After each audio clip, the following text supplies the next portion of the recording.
اس کے ہمارے رات کے چوتھے امام زین العابدین علیہ الصلوۃ والسلام وہ شخصیت ہے جس نے اپنے گھر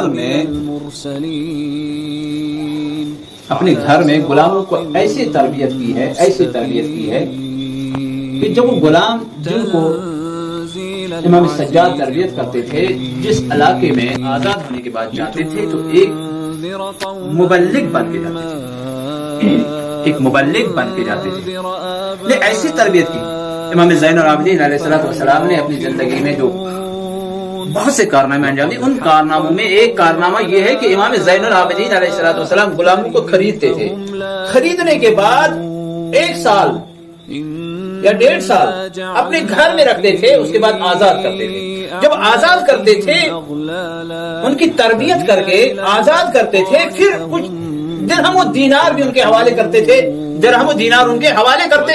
آزاد کرتے تھے، جاؤ اپنی زندگی بسر کرو،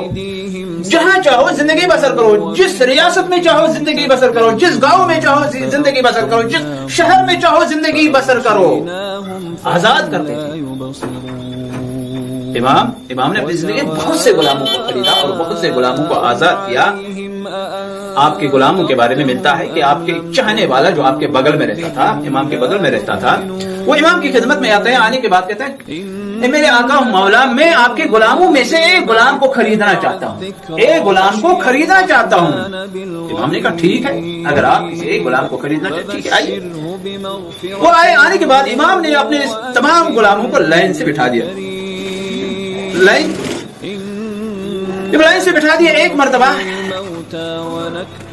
امام نے اپنے چاہنے والے سے فرمایا ان غلاموں میں جو غلام تجھے پسند ہے اس کی طرف اشارہ کرو،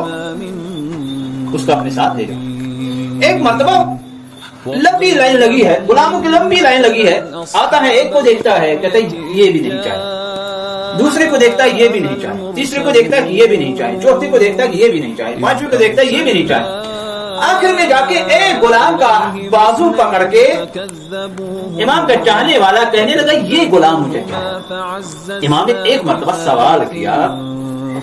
آپ نے سارے غلاموں کو ریجیکٹ کیا اور اس کے بعد اس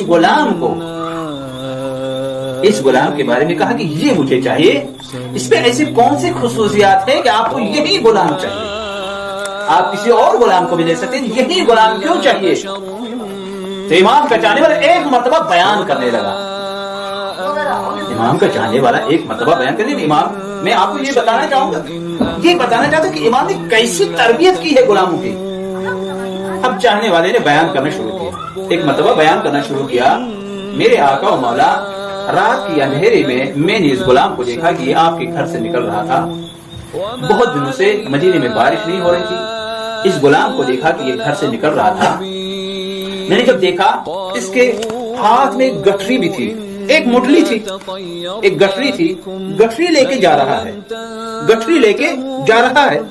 میں نے سوچا آپ کے گھر سے کوئی سامان چوری کر کے لے جا رہا ہے۔ ایک مقام پر پہنچا، جب یہ آگے بڑھا تو میرا